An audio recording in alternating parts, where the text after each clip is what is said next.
there's a way to make an entrance. This is my destiny. It was now a conspiracy of witches. Download Veely today.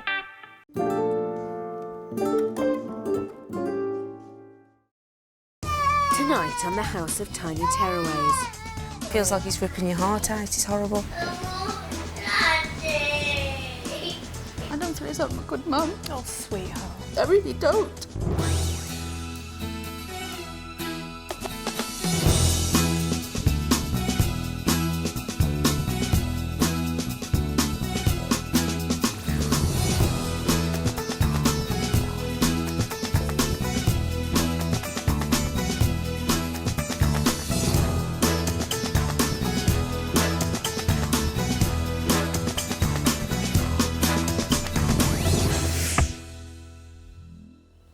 It's a new week at the House of Tiny Tearaways. Shortly, 3 new families at breaking point will be arriving here, desperate for Tanya's help with their children's behaviour. Coming into the House of Tiny Tearaways this week are 3 families torn apart by their children's extreme behaviour. Clinical psychologist Dr. Tanya Byron is going to help them tackle their problems head-on. With just 6 days in the house, all the families are hoping that Tanya can turn their tearaways and their lives around for good. And this is the first family of the week. Emma Foster and Jamie Fletcher are from the West Midlands. They have 2 children, Charlie 3 and Madison 19 months, and a problem that is breaking their hearts. Charlie is a bright, chatty boy, but outside the family home, he refuses to talk to anyone. I think he's got something called selective mutism, where he's choosing not to speak in certain environments. It was teachers who first noticed at his school, and they told us of him becoming silent, you know, and not talking in class. We've tried talking one-to-one, in small groups, in large groups. We've used puppets, we've used dolls, we've used objects. Charlie, do you know what number that says? Verbally just doesn't happen. He just doesn't talk at all. There is not a problem with his speech and language. He can do it perfectly okay. It's like it's a mental block with him. Do you do this at school? Yes. You do painting at school? No. No. He's a bright little lad. Everything is really advanced. And he'll do the alphabet, and you get him in a good mood, and he'll start doing the alphabet backwards. Is that F? Yeah. I do know. Oh, very nice. It's really frustrating when Charlie, you know, when he goes silent, because there's nothing you can do to get him to speak. So do you want to go to the gym after swimming? Was that yes or no? I didn't hear you. I didn't hear you. Was it yes or no? Worryingly, it now seems that home is increasingly becoming a silent place too. Do you want to help me fold it back up? His mutism has got worse because he started doing it more frequently in the house now. Did you have a nice day at school? Thanks ever so much. It's like it's becoming normal for him. You done any? We try anything and everything to get him to be more confident. I'm really worried about him because I don't want it to progress. I don't know how to help him overcome it. I can see how anxious he feels when people are talking to him and asking him questions and he can't answer them, he can't talk. And I feel helpless. I just feel helpless with him. Come on then. Maddie. Wowee. Wow, this is fantastic, isn't it? This way. This way. Come on then. My mummy's hand. Good girl. Come on, Charlie Fletcher, now entering the building. The first day of the week is observation day for Dr. Tanya Byron, and she's hoping that, with the Fletchers arriving first, she'll be able to see if Charlie speaks before the other families arrive. Hey, this is fantastic. Cheers. Whoa. Oh, then. Oh. That's a good boy. What are you doing? Look, teddy bears in Wow. here. 1, I'll be honest, amazing. 2, 3, 4. before. What do you think, Mum? Teddy bears. Yeah. Are you sure? It got to be those small. So it's not that he can't talk. Charlie. Do you want one? Ta.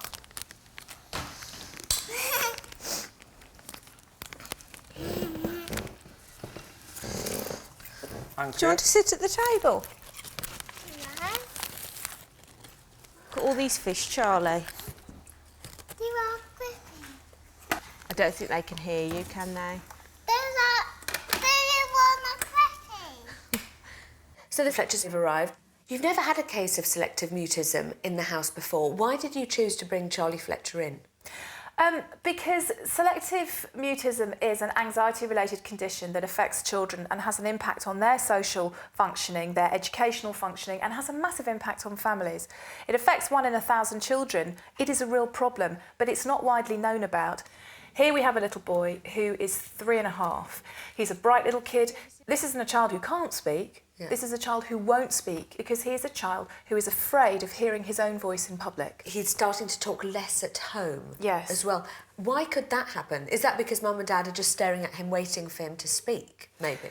Absolutely. Every adult now around this child is anxious, is really, really anxious. The anxiety in the parent will then just go straight inside the child and will compound whatever the problem is. So for me, it's about understanding this condition and for me to help Jamie and Emma feel less anxious, more relaxed and more confident that they can manage Charlie's selective mutism when they leave the house. With the first family settled into the house, Tanya joins them in the lounge. How are you feeling about coming into the house? Not too bad. Nervous, but I'm excited. Yeah. So we have a situation with a little boy who basically will not speak in public. At school, he might have uttered 1 or 2 words maximum, you know. He will talk in public, won't he? Because he'll talk to me. Or he'll talk to his dad if he's like looking at us, but he won't talk directly To other people. It's so random, you know, there's just no inkling when he's going to speak. He's or got his when he's own not set gonna. of rules and we can't. So we need to kind of, first of all, before we do anything, kind of try and work out Charlie's rules for speaking. Yeah, we know it's not Yes. shyness. It's like when you're in the street and somebody comes over and says hello and they say, hello, it's Charlie, and you can see he wants to say hello back and, he'll bite down his tongue, and it looks like his tongue. Yeah. What do you think caused it? Have you got any theories in your own mind? We did have a bad year last year. I mean, it started off, it was just a terrible year. Money got tight. Maybe sometime during that year, it could have triggered off, but it was just like the worst year you can imagine. You know, it guts you, it really does. I just feel so sad for him. I feel so sad for him because I don't, I think he's 3 and he shouldn't be feeling anxious. What does that do to you inside? Well, I'm making film myself filling up now, it feels like he's ripping your heart out, it's horrible. I keep thinking, is it something that I've done with him? I made him like it. You want the best for your kid and you don't want them to look anxious. No, I don't want him to be different. The thought, if we can't do something about this now, if he gets older and he's in school, just, he's going to be picked on, isn't he? He's going to be picked on because he's different or...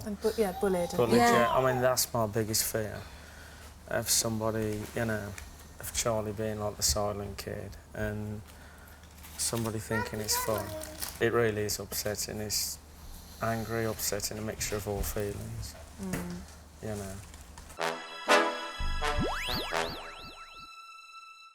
What kind of picture? Let's do with these letters. Tanya has given the Fletcher family a letters and numbers activity so that she can observe how developed Charlie's speech is and get a better understanding of when he chooses to talk. These letters and numbers. What number's that? 94. Right then, you definitely won't get this one, Charlie. 78.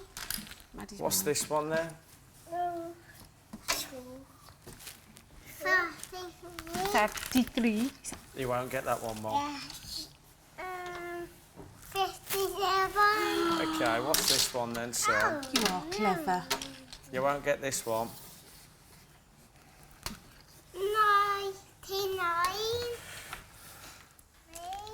everybody. Hello. Hello. Tanya enters Are to you see having a how nice Charlie game? interacts with her. Yes. Can I sit there if that's all right? No problem. Thank you. Thank you. Hey, Charlie, let's have a look. What have you been doing here? Who is fantastic at his numbers? Charlie, you're better at numbers than I am.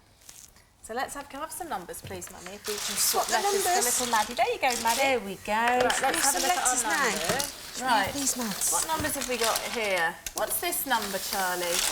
What's that number, Charlie? Can you say what that number is? What number is it? Can you tell me the number? Did you say 33? Good boy. What other numbers did you say? Let's see if I can remember.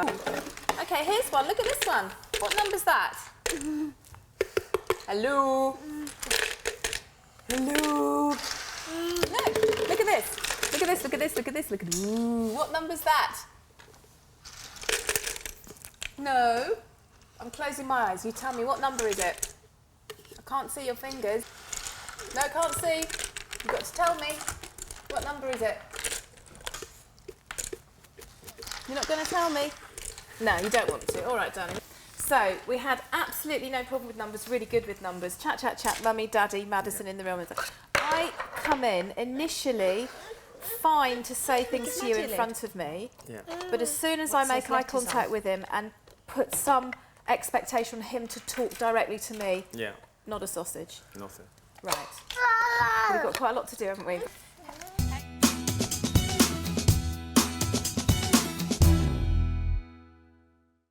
Having seen just how difficult it's going to be to encourage Charlie to talk in public, Tanya's job is about to get much tougher with the arrival of the Newells. Hi, I'm Paul Newell. And I'm his partner, Sarah Dior. And they are parents to brothers Kai, who's 2.5, and Tyler, who's almost 1. We're having an issue with our eldest son, Kai. He has outbursts. He actually doesn't sleep through the night. When it's like 2 or 3 o'clock in the morning, I just break. It's 10 to 6 in the morning, but this has been going on since 3:45. The fact that it just keeps on and on and on, and the fact that I don't know what he wants or what's triggering him to be like this, I just start losing my patience. The whole tension in the house is terrible. I just want to walk out the door and not come back. That's it, I've had enough. Sitting next to Mummy. It was this aggravation that nearly tore the whole family apart. Mine and Paul's relationship totally broke down because of it. I just did not know how to console this child. Paul and myself, we actually split when Kai was 5 months old. What actually caused the split was me being too immature. I wasn't ready to be a father. He would go, yeah, okay, I've had enough now, and hand him back, and I'm thinking, you don't want your child. I just felt inadequate as a father. I couldn't do anything. But in that 5 months I missed, the bond was broken between me and Kai. You're a big boy now. He seems to come in between us where all he wants is me and not Dad. You stay here with Daddy. If his mum leaves the room, he wants to leave with her. I'm basically a go-between between Paul and Kai. Paul's also feeling inadequate as a dad because he can't do it. It hurts, it really hurts, because I'm his father. He's supposed to have respect for his father. If you're walking away with somebody, you ain't got respect for him. I may have spoilt the bond between Kai and Paul, and I really do feel responsible for that. The most bonding that you can do with your child is in the first year, and that's where I feel as though maybe I've gone wrong. In you go. All right, mate. Hello. Paul. Jamie. All right, mate. Hi, I'm Sarah. All right, Sarah. Hi, all right. That's Kai and Tyler. Tyler, this is Charlie. Emma's about and little Maddie's about. Are we allowed to go through to our rooms? Or? Yeah, have a wander. Is it? Yeah. Right. Kai, come in. Hi, matey. Should we go and have a look?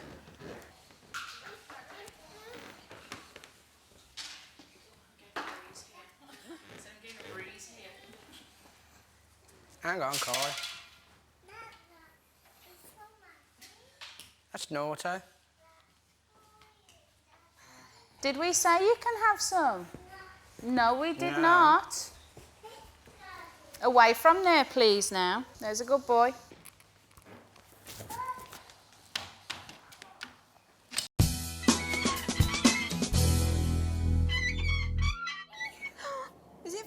As the Fletchers play outside in the garden, Tanya takes the opportunity to talk to Mum Sarah and Dad Paul about Kai's behaviour.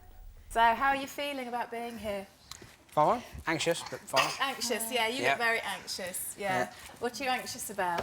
I don't know, the whole experience, I think. What the outcome's going to be. What do you want to happen by Friday?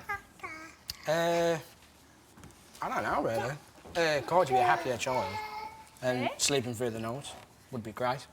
OK. So do you think he's an unhappy child, Sarah? I've always had it in the back of my mind he feels like an unhappy child. Right.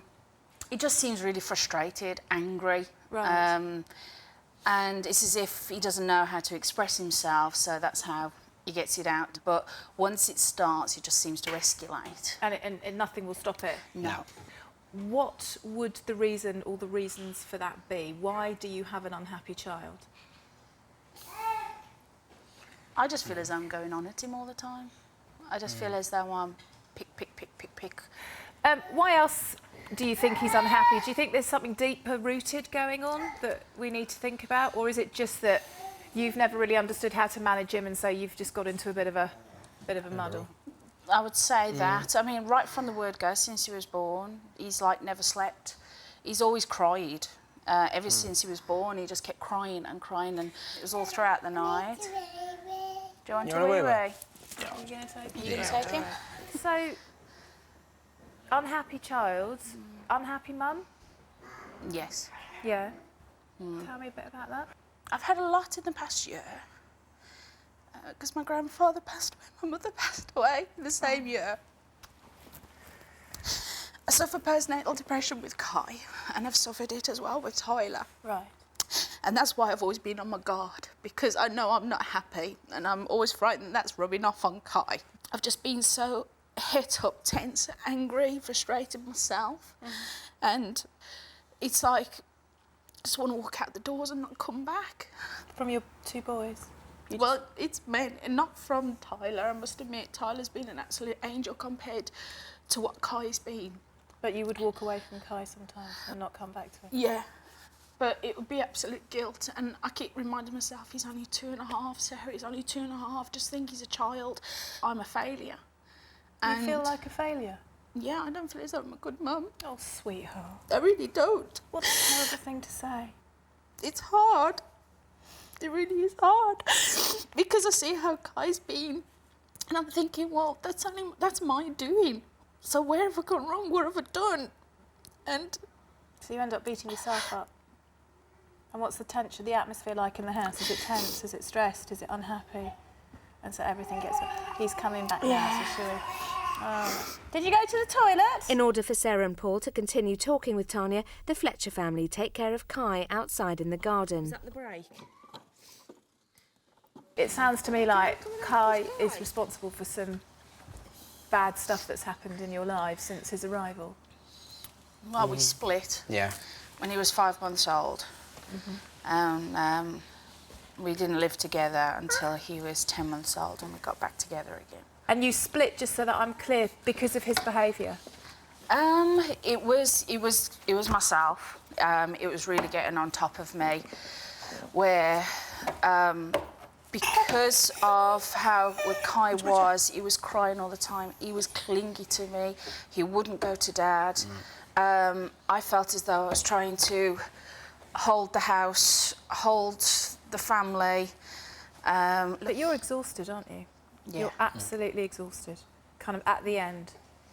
So for you, this week is what? I think if he was to sleep better, I think he would be... But in your heart... happier. But what is this week for you in your heart in terms of if things don't change for you this week? I mean, how bad is it that you've come here? How I see it, it's got to change. And if it doesn't, what'll happen? In my heart of hearts, I would never leave my family. I would never leave them. I couldn't because the guilt would be too much. It's just that I get to that point where I just feel that door is my only escape. So if we don't make things work for you all as a family and resolve some of these huge problems, there's a risk that you could one day just walk out the door and never come back. I would just take off. As Kai's still in the garden with the Fletchers, Paul comforts wife Sarah. Come here. I can't believe I broke down. Blimey, he was talking about personal things. I said I wouldn't do it on the first day. Oh, don't worry. Yeah, but I can't let Kai see me like this though, Paul. I can't. Because don't forget, this is all new to him. Yeah, and if he sees me like this...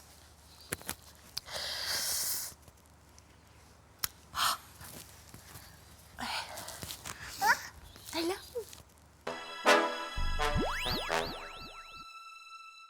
Come on, inside now, please.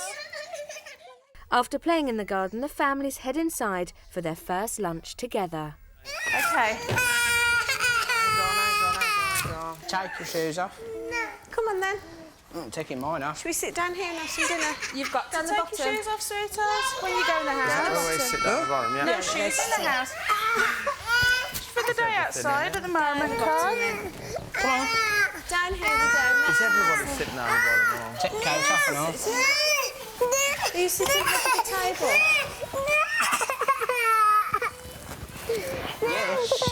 Yeah. Take it off then. Hang on. Come on, shoes off, please. We can't go in the house with shoes on. Do you want to deal with him? Yeah, I'll get him. You're going to go in here? Look, the little boys have took their shoes off. The little boys have took... Good boy. OK. And the other one. Hide it from that one. So that weren't too bad, was it? Huh? Go on. Say, Mum. You going to come sit next to Tyler? Yeah. Yeah, good boy. Come on, then. Up you get. 1, 2, 3. Wait, should Mum push you in? Yeah. She's Yeah? nice. Is that better? Good boy. So the Newell family, how did they feel when you were in there talking to them? Very anxious, very, very sad. Really, really sad. And Sarah particularly feels like she's just brimming. It's just so close to the surface. It takes something, doesn't it, for a mother to say it's so bad I could just walk away from my children. But I think she's been really honest, but I can see she's absolutely at desperation point. How are you going to deal with Kai? Because there's, of course, the sleep problem, there's the behaviour problem. Yes. We've been told also that there's an eating problem. He is just basically one massive problem. Yes. What I know today is observation day, but what do you want to fix first? Don't know. I honestly don't know. These children are really tricky from a treatment point of view, because really what happens is parents come in, and I've seen this all my career, and literally just go like this, big kind of tidal wave of despair and problem and nightmare and child's a nightmare and huge unhappiness with Sarah. When you kind of feel a little bit like you've been hit by a huge wave, you've then got to sort of dry yourself off and think, okay, where do we start? Which do we do first? I don't know. That's why, for me, the observation day is very important for these children, where you say to the parents, what's the problem? Everything. I need to see it.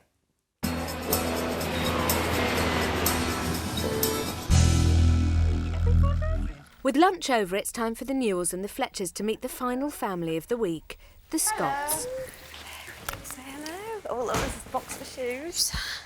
Wow. It's a little hello. Hello. Yeah.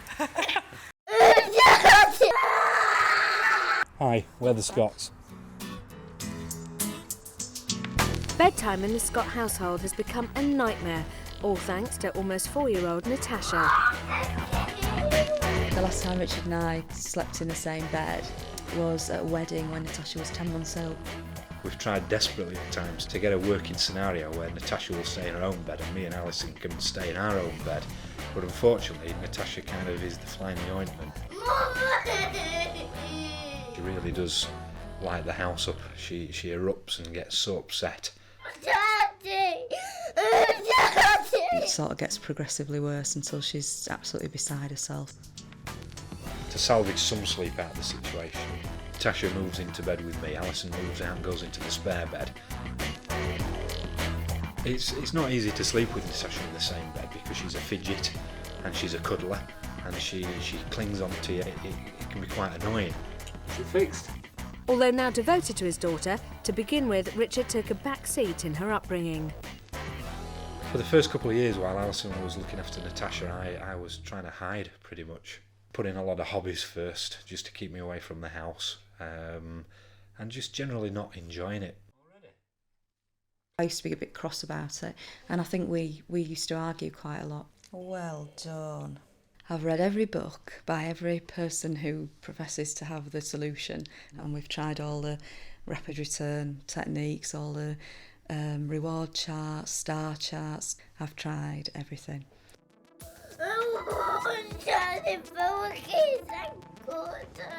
I'm so tired that even if we do get an hour or so that Natasha goes to bed, we just can't even be bothered with each other. It's put a lot of stress on our relationship. We've got a fabulous daughter. All we need to do to finish the picture is a daughter that sleeps. It's simple as that. This is our bedroom for the week. While Tanya watches from her office, the Scotts are keen to find out where they'll be sleeping for the rest of the week. That room's yours. What you've got? Oh, you've got your hippo. Wow. You've got your hippo. Hey, this is alright, Tash. This is like your rug. Look at your big mirror. You can look in the mirrors all the time at yourself. And you've got a cupboard to put your clothes in. Oh, and you've got a dinosaur to show you how tall you are. Oh, ours is See like how some tall French you boudoir. are? Oh, wow, you're 100. While the Scott family explore Natasha's bedroom, Mum Emma Fletcher is in the green suite with son Charlie, who's just woken up from his afternoon nap.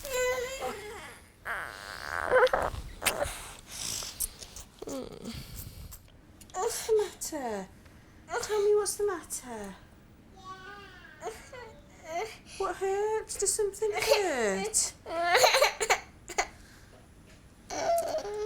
You tired?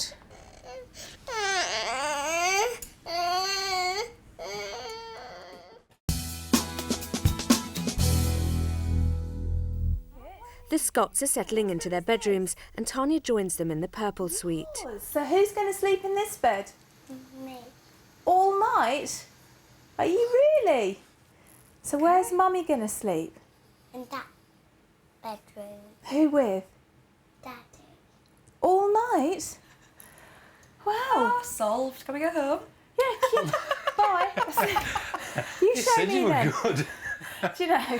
It's just extraordinary. So you show me where Mummy and Daddy are going to sleep then. Yeah. Tanya is keen to find out what really happens in the Scott house at bedtime. If Mummy and Daddy were to put you in bed and then just walk out, what do you think you would do? Would you get cross? Would you? I go into their bed. So you think, I'm not having this, then I'm going to go into your bed. OK. Why do you think you've come to my house this week? What did Mummy and Daddy tell you? I keep wanting to sleep with Daddy. Who does Daddy want to sleep with? Does he want to sleep with you or does he want to sleep with Mummy? He wants to sleep with Mummy. How would it make you feel if you didn't sleep with Daddy? Don't like it. OK. She's a very bright little girl, very articulate little girl. She knows exactly what the problem is. So it's not that the understanding isn't there. No. So what's the problem then, do you think? I think it's probably just a comfort thing, isn't it? She hadn't known any different, which is, you know, entirely down to us, really. Right. She had sickness on the night time for a good 2.5 years of her life. The only option was to put her in our bed. We got to, what would she be, about 3 1/4, just over 3. And we thought, right, she's not being sick now. I'll try these methods and see what we can achieve. But we didn't really achieve anything, did we? Really, it just distress. Yeah, just a lot of you got really distress. upset about it because he was like, she's such just, a happy you know, girl. she's such a good kid through the day. That we're making her really unhappy and unsettled and crying, I think you find it harder to leave it. You don't like to see her distressed. I think you're different in that way. But then at the end of it, we were both so tired that I was crying. You were upset one night, so I'd try and do it. Then the next night I'd be upset and you'd try and do it. And very stressful. So, yeah, the rapid return, we did that. And by the time it got to 5 weeks, we seemed no nearer to getting her to sleep. 5 weeks of rapid return? Yeah. You're very committed to just do what it takes, let's get it done. In the quickest time possible. But emotionally, I think maybe you might crack first, just because it's just... Oh, I don't think I'll, you know... Yeah, I do. I think you'll give in Let's see. first. Let's see. I can either set you on the path, a good path, and then you have to finish it off at home, or we just crack it here. It's but then that is a much more hardcore kind of approach. Well, I'll tell you now, let's crack it here. You know, Really even sure? if it sends me daft, let's crack it here.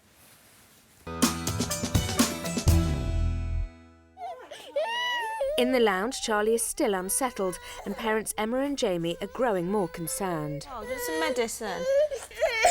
Yeah, come on then, let's go in the bedroom, because it's in that bedroom. Come on.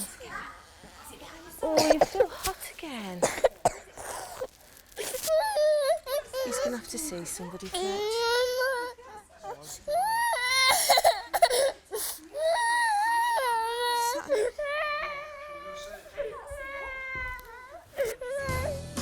Emma and Jamie Fletcher have come to the house with their 3.5-year-old son Charlie and 19-month-old Madison. Charlie has selective mutism, which means he rarely speaks outside the family home. However, since entering the house, Charlie's been feeling unwell, and this has been their main concern. 2.5-year-old Kai's constant outbursts and tantrums are threatening to break up Paul and Sarah Newell's relationship for a second time. Is this their last chance to stop their family from falling apart? I just want to walk out the doors and not come back. Alison and Richard Scott are exhausted. Their daughter, almost 4-year-old Natasha, refuses to sleep without her dad, pushing mum Alison out of her bed and into the spare room.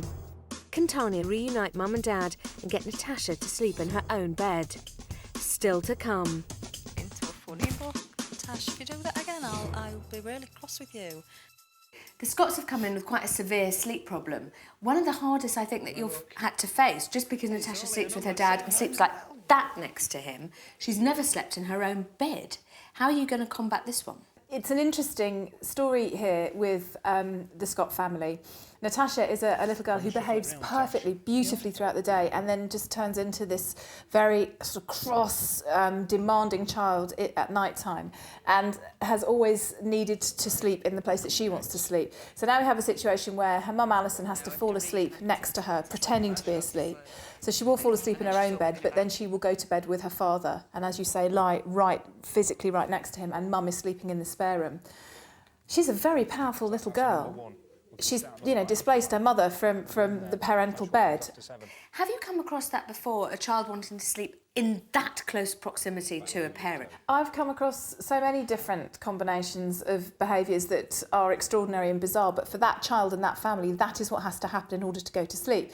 And so if you have a situation where you're always giving in and always giving in and always giving in, and the child isn't learning healthy sleep behaviour and a good sleep routine, then the sleep behaviours get more and more bizarre. I am quite curious about a more general observation of Natasha's behaviour before bedtime, her relationship with her dad. She's clearly very close to him. And just to get a sense of her as a little girl, she's an absolutely beautiful, adorable little girl. But if she's that powerful at night, I guess I want to see, is she also that powerful during the day, but in a much more subtle way? Why is this week different from any other week you've done before? It's a week where I feel I'm going to be pulled in 3 very different directions. We have a little boy with selective mutism where the parents are saying, please, can you help us understand? Can you give us the science, the research? Can you show us the strategies? So it's very kind of psychological intervention there. Then we have a very specific sleep problem, but could be entangled with behaviour that the parents aren't willing to acknowledge. That's going to be tough. Then we have family with big emotional issues which are brimming from the minute they walk through the door. So it's a much more family therapy approach. So we've got behaviour therapy with sleep, family therapy with the Newells, and then on this side we've got psychological research and understanding and science. As a psychologist, this week I've got my work completely cut out.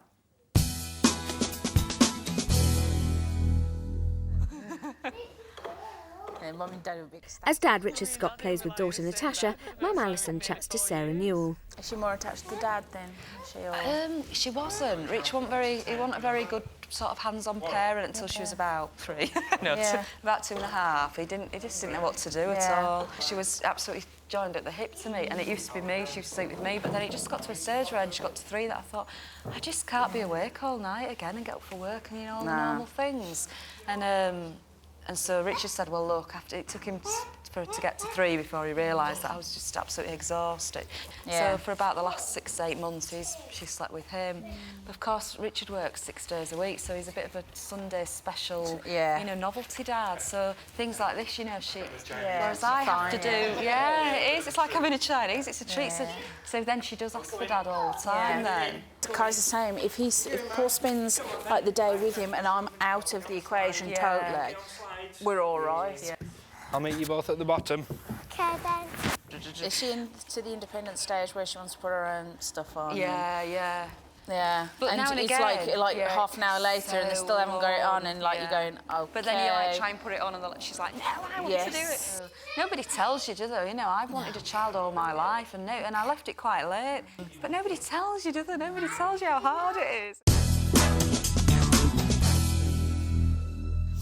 Natasha keeps saying, oh, well, I'd like a baby sister. And I'm like, well, you can't choose. Well, I'd like a baby. And I'm like, well, if you sleep in your own bed, you might have a baby.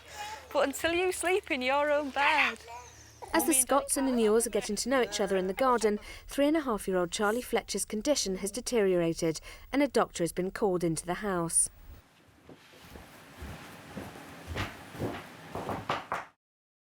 After the doctor has seen Charlie, Tanya calls a meeting in the lounge with the other families. What I need to tell you is that little Charlie Fletcher's got chicken pox. Oh, no. Is he? Yeah. You're joking. No, we've had a doctor in. And he's got... Now, all your children have had chicken pox, haven't they? Yes. And you've all had chicken pox? Yeah. Yes. And I've had chicken pox. And so he's staying in? So, no, it's just he's knocked out by it. Oh, shame. So, obviously, they're very upset because they wanted, like you guys wanted to really be here. And I think, obviously, you've bonded so much as a house, such a nice atmosphere, I think, you know, they have to leave now. Which is a real shame. So they'll come out and say goodbye. So timing. I know. Unbelievable, isn't it? It's unbelievable. So we can have that food then.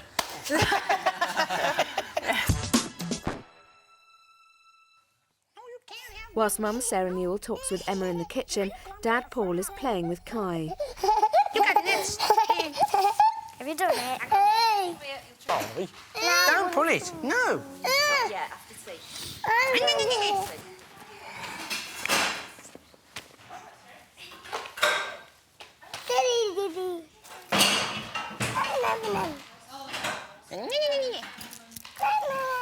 Come here. Come over here. The Newell family are having difficulty with their 2.5-year-old son Kai's refusal to share toys with other children. Today, his skills are being put to the test in the House of Tiny Tearaways when he's left to play with Natasha. Can I go on it now? Kai, share. Got this to play with? Kai? Yeah. Kai? I'll try it for you. Kai? You can get the froggy if you Yeah, you play with the froggy in the truck. Look. If you play it. Look. Look. You're going to let Natasha have a go? Look, there's a froggy there. Kai? No. You've got to share. Be a good boy. Well done, mate. Well done. Give me 5. I want the froggy. Can I go Well on, please? Well done for sharing. Eh? Go on, please. In a minute. Let her have a go. Can I go on, please? Let the girl have a go. Natasha. Do you want to go in my bedroom? Yeah. Later. Come on. Okay, then. Don't you want to play? No, I don't want to play. Okay. Bye-bye. Bye-bye. And your slippers. We'll get on and make it. God, they're cool. I need to play with these there. As Kai Newell and Natasha Scott settle into the house, it's a different story for the Fletcher family. After only 6 hours in the House of Tiny Tearaways, the family are leaving. Bye. Good luck. Hope everything works out. Bye. Bye. Earlier, the doctor diagnosed their son, 3.5-year-old Charlie, with chickenpox, leaving them no option but to take him home to get better.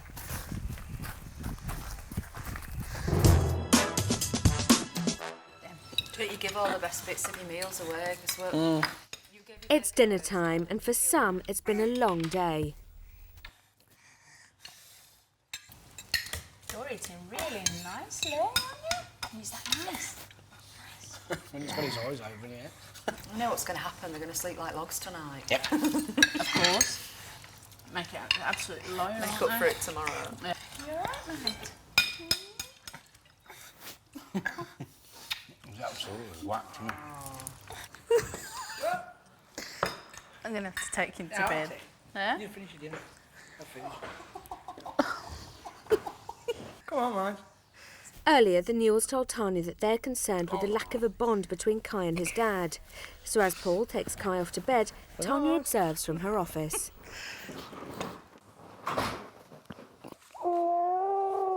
It's all right, calm down. Look who I've got, look who I've got. Look who I've got. Oi, stop it. Look, oi, come here. Calm down, don't. Mommy, let me go. Look who I've got. Should we go and get ready, eh?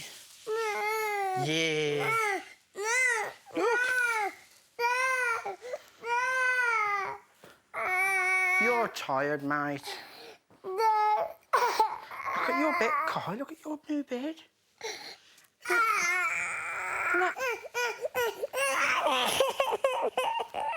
No. You're not running up.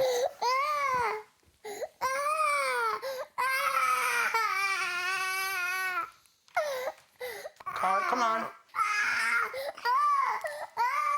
Stand there then.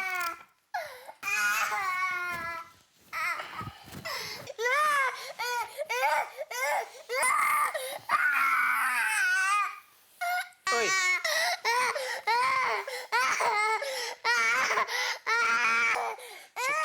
Sit down there. Don't kick me.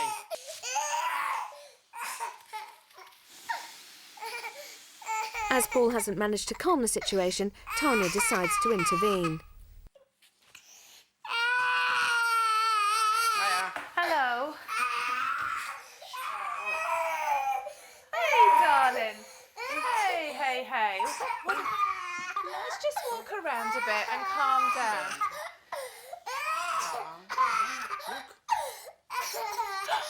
Just walking around, have a little chat with him. Just very, very calm. I tell you what you'd like. Look at this. Look at this. What's the matter, sweetheart? Look at this.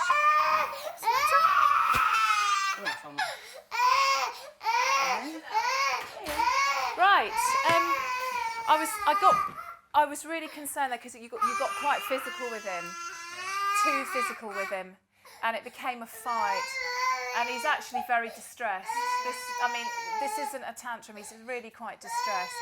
So we need to just think about that a little bit. So I'm just going to try and help you have a happier bedtime because you were holding him quite tightly and saying, "Don't you kick me" and stuff. And I think it was a little bit distressing for him. I tell you what. Why don't you go and sort out little Tyler? We'll just hang out here together. And then when he's nice and calm, you put him to bed so it all ends nicely. So should we try that? All right. Let's have a look. Yeah, let's put trousers on. Yeah, matey. 1 foot in. Good boy for not crying anymore. 1 foot in. Who's a good boy? Hey, what one should we put on? Good boy. What's that? Does that go round? Clever, eh? It got very physical. Is that quite normal? It can do, yeah. Okay. Paul was getting very, very cross. So I think we've got to think a little bit about that, haven't we, darling? Hey? All right. You're all right. Right, do you want to just go in and then you can swap with Sarah? Sarah will come out and she'll hang with Tyler, and then I'm getting some books so you can read him, so at least you can go to bed friends, because I think you're quite upset, aren't you? Yeah, it was a bit stressed. Yeah, I can see that, and he was very upset, so we need to just try and calm this down. Are you tired? It's half an hour later, and Tanya's keen that Paul and Kai end the night positively and stays to watch as he settles in with a bedtime story. Shall I read the dinosaurs? Long, long ago, before the world had cars and roads, before they were horses, houses and cities, and even before first people were born. With Kai settled in bed, Tanya has a chat with Paul. That was quite full on, really, wasn't it? Yeah. Yeah. So it's not normally that bad. You looked quite upset in the bedroom. Has that whole event upset you? Yeah, it does upset me, yeah. Tell me why it upsets you. Because I don't like to see him like it. I mean, I probably caused it, but I just don't like to see him like it. It upsets me. So when you're actually with him, what are you feeling when he's in that middle of that kind of big paddy? How can I get him out of it? Right. Really. Right. I don't know. I don't understand what's going through his head. Right. And you're getting stressed? Yes, I was getting stressed then, yeah. And quite angry with him? Right. I could see that that's why I came in, things Yeah. are getting out of control. Yeah. Yep, fine. I could have handled it a lot better. Right.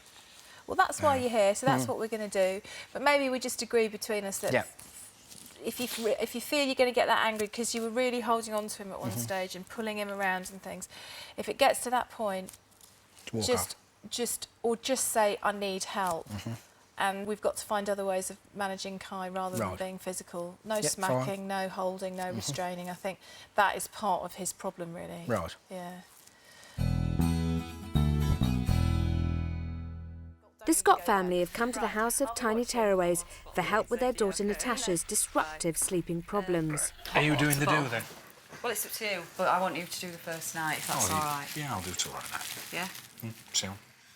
At home, she won't sleep through the night unless she's in bed with Dad. Show me. Earlier, when speaking to Tanya, Alison and Richard agreed to try and tackle the issue head-on and are starting tonight by putting Natasha in her own bed. Mum's going to read tonight. I'm reading tomorrow night, OK?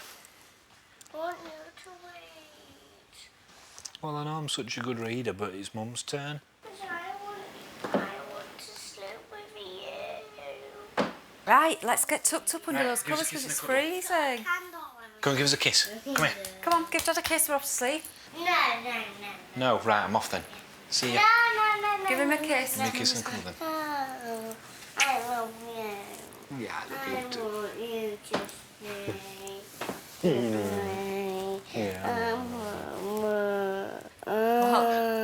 Sausages. Sausages. Come on, darling. Right, kiss, I'm off. I'm off to wash up. Come on, don't pull on it. I'm off to wash up plates. Night-night. Night-night. Oh, let go. Don't be silly. You have a big scarf. Let me go. I've got to go, see. I've got to wash up.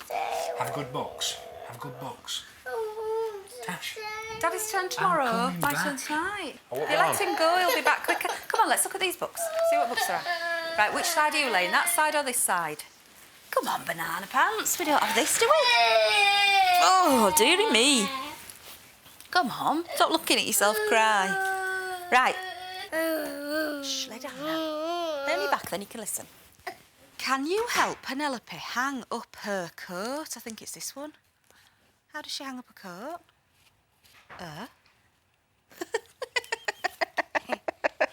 It doesn't work. What is that? That's her coat, a yellow one. Somebody's really spoilt this book, haven't they? They made it into a funny book. Tash, if you do that again, I'll be really cross with you, and you'll have to go and sit on the naughty step. So don't thump me again. We don't thump. It's not kind. Thump. Right. I wasn't thumping. So I'm not laughing. Sorry. Right. Say it like you mean it. Don't laugh when you say it. Sorry. That's better.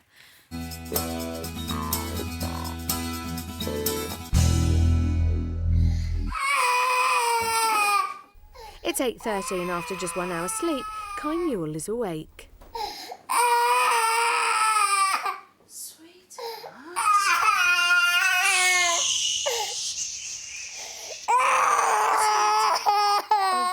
Come on, calm down. Shh, calm down, Mummy's here. Calm down, sweetie. What's the matter? Don't you want the cover on? Don't you want the cover on? Do you want your doggy? Shh, come on. Come on, calm down. Calm down, sweetie. In the Scott suite, Natasha has finally fallen asleep, allowing Mum Alison to leave.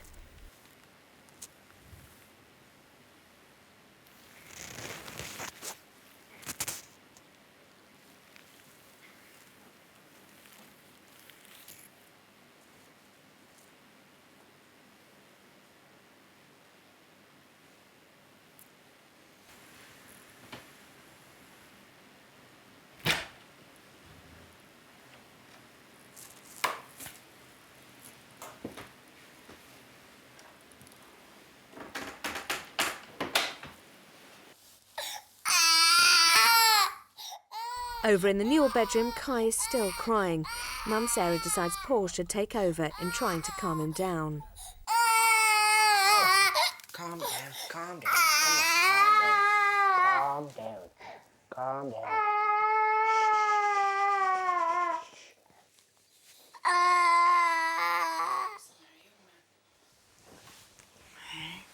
Come on.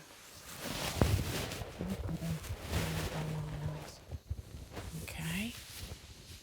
You calm down. You calm down. There's a good boy. There's a good boy. 30 minutes later, and Kai settles back to sleep.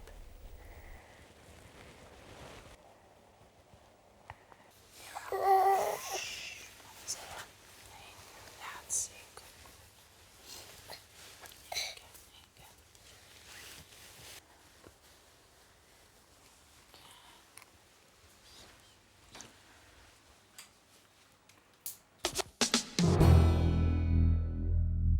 It's 11:15. Tonight, Richard and Alison Scott put daughter Natasha in her own bed, but after only 3 hours sleep, she's awake.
With Natasha in bed with Dad, Mum Alison spends yet another night alone.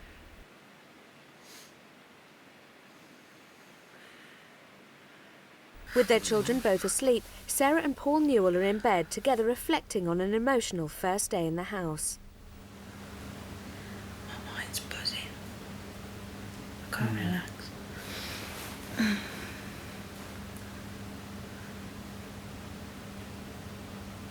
Still going for a mum one bit overreacting because, you know. Is it? I never do that. You do, but you just don't realise it, Paul. When I've said to you, you know, don't be so rough, and you're saying, I'm not. And I say, you are. And then you turn around to me and you go, I'm not. And then that's when I leave it. See, you're cutting me off, isn't it? No, I'm just saying okay.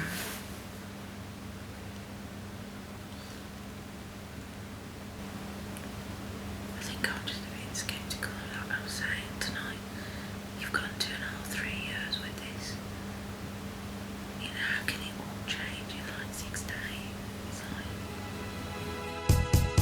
coming up tomorrow.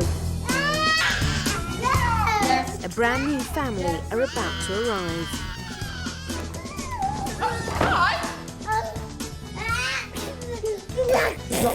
It's not very nice. And tomorrow night, the Scotts have a night from hell. A new House of Tiny Tearaways record is broken.